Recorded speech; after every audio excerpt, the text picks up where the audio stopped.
Welcome to CDBG Over Coffee. I'm Sterling Doak with TDA's Office of Rural Affairs. CDBG Over Coffee are informal webinars held throughout the year to help you and your community implement a successful CDBG project. Today's topic is the timely expenditure of CDBG funds. This topic is not flashy or exciting, but it is important that all of our partners in this program are part of the discussion. Reaching a new balance that satisfies the federal expenditure requirements will take cooperation and communication with all stakeholders. This presentation should run about 15 minutes. After that time, you will be able to either type or call in and ask questions. I hope you had time to grab a cup of coffee and/or donut, and let's talk timely expenditure of funds. What is timely expenditure? There are two key deadlines to be aware of. TDA has 15 months from the date the HUD grant agreement is executed to obligate all funds in the program year. We take pride in the fact that the Texas CDBG program always meets this deadline. Separate from the obligation deadline, TDA must expend all PY funds within a specific time frame. This means that local communities incurs costs, TDA approves those costs, and funds are drawn from the Treasury. The deadline is statutory and is generally 8 years. In the coming years, you will see both small and more significant program adjustments to accommodate this deadline. As usual, several key government terms are important to the state's program administration. When a grant contract is executed, but not all funds are actually expended, the funds that are returned from the community's grant to the state are called deobligated funds, or DOP for short. When funds are deobligated, they retain their program year identity based on the year the funding was originally granted to the state. For example, for PY 2016, the HUD grant includes nearly $61 million. A little over $300,000 from that pool of funds have been awarded, obligated, and deobligated. TDA will award these funds in a new contract later this year, but these funds will still be labeled as 2016 funds. To understand why TDA is making certain changes to the program, it is important to understand how program year identity plays out in this Texas CDBG program. Let me illustrate this with a tale. Actually, a graph tracking $1 from initial allocation to actual expenditure. No, we don't record the serial number of each dollar in each grant, but this exercise of tracking an imaginary dollar illustrates the constraints and impact of the funding expiration date. Each bar on the graph shows an actual contract that was funded with the program year 2001 funding. At the beginning of program year 2001, HUD allocated funds to the state, and the agency awarded the first contracts. Our example contract was included in the group of awards, expired 2 years later, and closed in 2003, deobligating almost $40,000 of the original $175,000 contract. This is contract 1 in the graph. The agency collected our dollar and other deobligated funds from the same HUD grant and promptly awarded a new contract. This street improvement project ran into some litigation issues requiring contract extensions and closeout delays. The contract was closed 4 years later in October 2007, once again deobligating funds. Contract 2 in the graph. Now, there are fewer funds from PY 2001 remaining, so it takes a little more time to collect enough dollars for a new contract. In 2009, the agency awarded a third contract, this time through the Planning and Capacity Building Fund. This seems like a safe choice, since planning projects typically expend all funds in one drawdown. Unfortunately, this community only completed a portion of the contract and our dollar was deobligated a third time in 2012, contract 3 in the graph. In 2014, the agency awarded a downtown revitalization contract that was partially funded with PY 2001 funds. This contract successfully expended our dollar in 2016, and the contract closed in January of 2017. A decade and a half later, the PY funds were allocated, contract 4 in the graph. Last month, TDA documented expenditures and closeouts for all PY 2001 dollars, which will allow us to request HUD closeout of PY 2001 this year. The program year will have stretched over 16 years and 4 administering agencies' acronyms: TDHCA, ORCA, TDARA, and TDA. So why does all this matter to a community? After all, deobligating unexpended funds allows more communities to receive Texas CDBG funding, so why is it a concern? First of all, no community can begin the record retention period for a Texas CDBG contract until the entire program year is closed. This means that all 358 contracts that were awarded with funds originally allocated to the state in 2001 will still have complete contract records on file and available for review. These communities can begin the 3-year retention period when HUD closes the program year and TDA posts an updated list to our website. Or at least most of them can. 24 of those contracts also include funds from another program year that is not closed, and so must continue to retain all contract records until advised otherwise. But most critically, the project year determines the fund expenditure deadline. The expenditure deadline is based on 2 statutes, the National Defense Authorization Act of 1991 and the appropriation for the specific year of funding. These 2 combined generally allow 8 years for the full funds to be expended. At the end of that period, all remaining funds will be returned to the U.S. Treasury, even if the funds are obligated to a grant contract. Once canceled, TDA cannot get these funds back. But wait, 1991? So the expiration policy has existed for decades. Why haven't you heard this before? Prior to 2015, HUD used an accounting method that protected funds from expiring, even if the overall program year was more than 8 years old. The method was changed as a result of audit findings, and there is no longer a buffer to protect our funding. After 8 years, any unspent funds will be canceled, whether in a contract grant or not. Let's take a look at this 8-year period in 2 different ways. The expenditure period for project year 2009 just expired a few months ago. Now this program year was still protected by HUD's accounting system and no CDBG funds were at risk of expiring. However, if that buffer had not been in place and the program did nothing to adjust our expenditure patterns, over $7.6 million would have been returned to the Treasury, 3/4 of which was obligated in a grant contract with the community. For the second example, we will look to the future. We will assume that the CDBG action plan remains similar to the program year that just ended. So when DOB funds are available, we will choose a contract from one of these fund categories to continue our example. This graph begins with actual dates for program year 2016. The statutory timeline, noted by the yellow bar, is always based on the original federal fiscal year. Notice that the first 10 months of the timeline, the gray bar on the graph, TDA did not have access to the funds. These months were used by Congress and HUD for the appropriation and allocation processes. Community Development Fund contracts were awarded as soon as funds became available. The next bar shows a typical CD contract for our example, a successful project, on time and under budget, which will end in September of 2018. The closeout will make any DOB funds available in early 2019. Ideally, TDA will quickly award a contract that includes the deobligated funds. The graph shows this contract number 2 awarded in summer 2019 and it should expire in 2022. But an extension of a few months could be necessary, extending the closeout to the spring of 2023. If contract number 2 deobligates any project year 2016 funds, there is a very short window for any additional activities. TDA could award a new contract with the remaining 2016 funding, perhaps all or part of 1-year disaster relief contract. However, the funds will expire before the contract end date. If the community that received this award did not draw down all 2016 funds prior to September 30th, there will no longer be grant funds available to meet the project costs.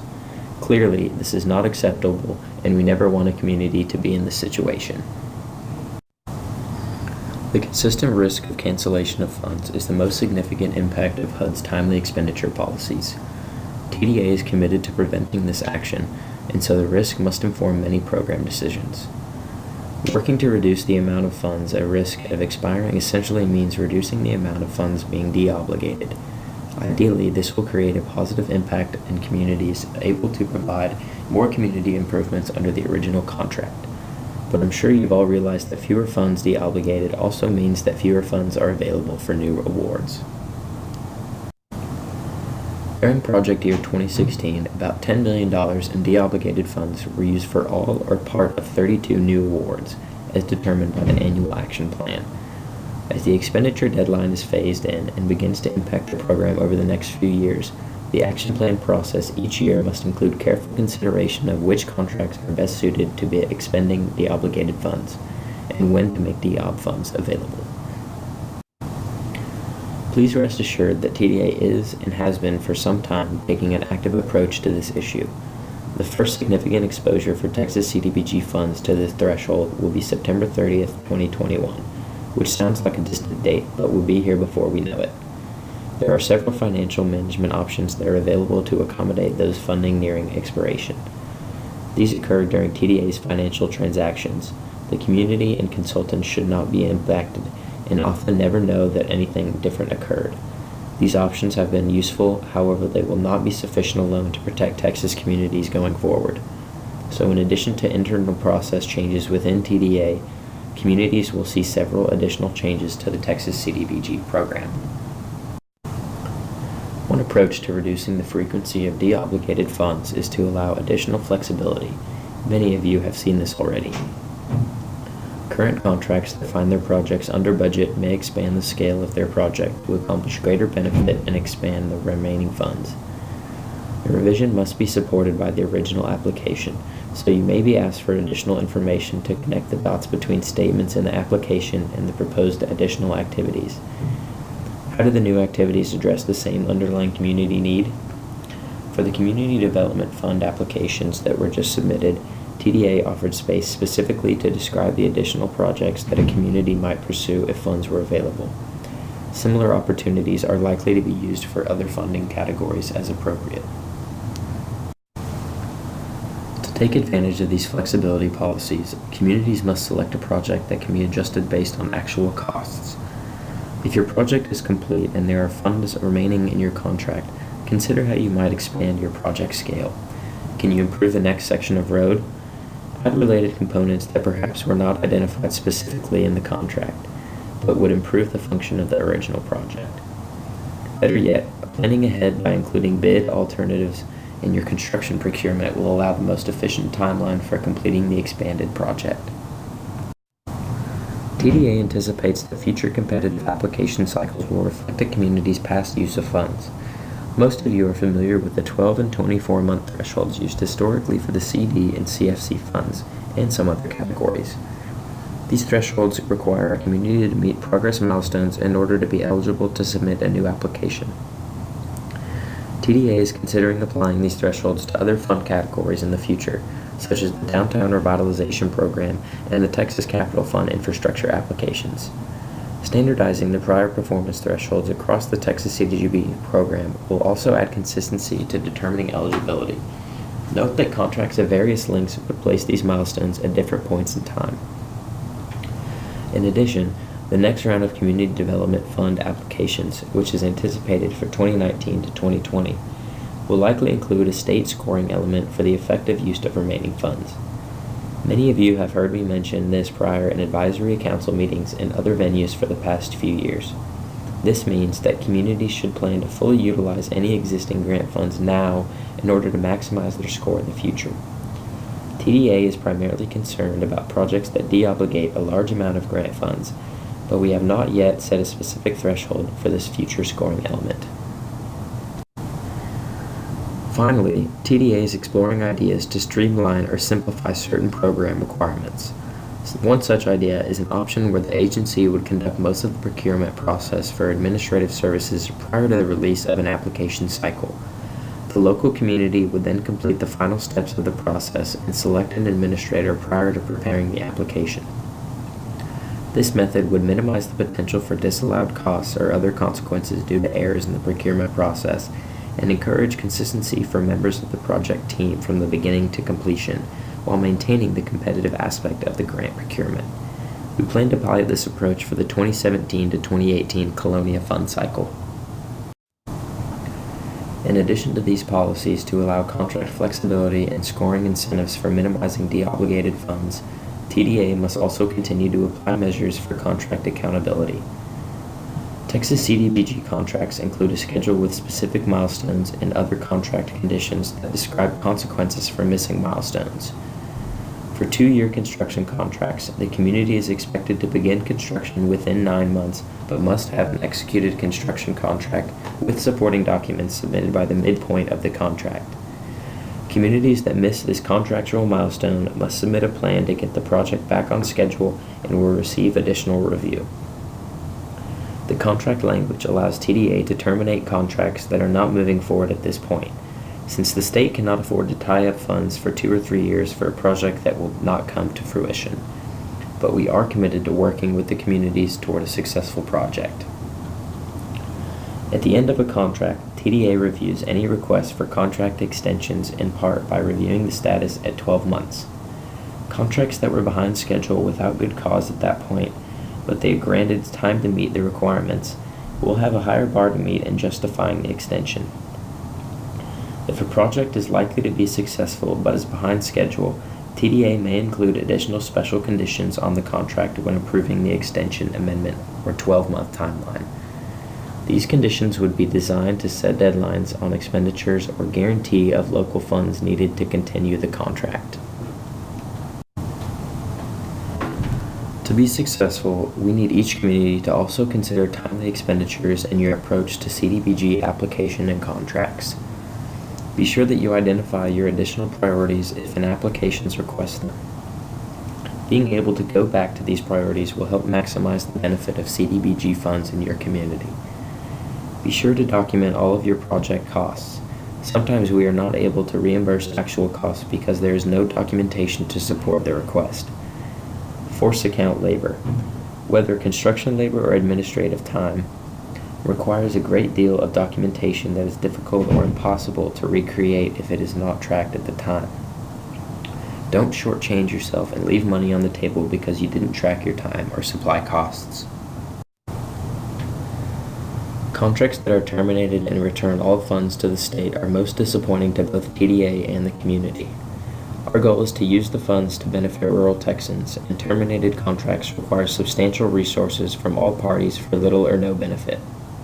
Before submitting an application, please consider the feasibility of the project. The TCF Infrastructure and Real Estate Fund requires underwriting for all applications. Some of the underwriting summaries we have received show excellent due diligence and acknowledgement of the risk factors that may affect the project, while others appear to be much more cursory reviews. In 2016, we saw at least 5 TCF infrastructure projects fall through after being awarded funds. Some of these were unexpected, but others could have been avoided with due diligence and improved communication. For other fund categories, we see substantial changes in the project description when the original plan is not workable and the community must spend time and money developing a new option to meet the need. It is certainly in the community's best interest to thoroughly consider the feasibility of success for projects in any fund category. If there is one situation that TDA hates to see even more than a community requesting to terminate, it is a compliance issue that requires disallowing costs. Unfortunately, we do see these issues and may have few, if any, options to resolve and close the contract in good standing. We take the responsibility of compliance monitoring seriously, and doing so protects communities and the state from costly audit findings that can result in federal recapture and repayment of funds. So please be sure you are familiar with the most recent implementation manual, attend the implementation workshops, and ask questions. A list of the dates and locations for this year's workshop is available on our website now. If you have a complex situation, take the time to read the federal and state regulations for yourself and then discuss with TDA staff. We will work together to reach a solution that complies with program requirements. Please do not assume it is better to ask forgiveness than permission. As one example of this, we have seen more communities investing early in environmental reviews, especially prior to a TCF application. The cost of a review are not reimbursable from the grant, but the effort means that the project can move forward without risking miscommunications that result in violations of federal environmental review regulations. This sort of advanced planning and risk mitigation is a huge step toward project success. Thank you for your patience in reviewing this topic, and for your understanding and assistance as we adjust the program to fully utilize the CDBG funds available to rural Texas. If you have any questions or suggestions on this topic, you may use the messaging feature of this webinar. We will also open the phone line for questions at this time.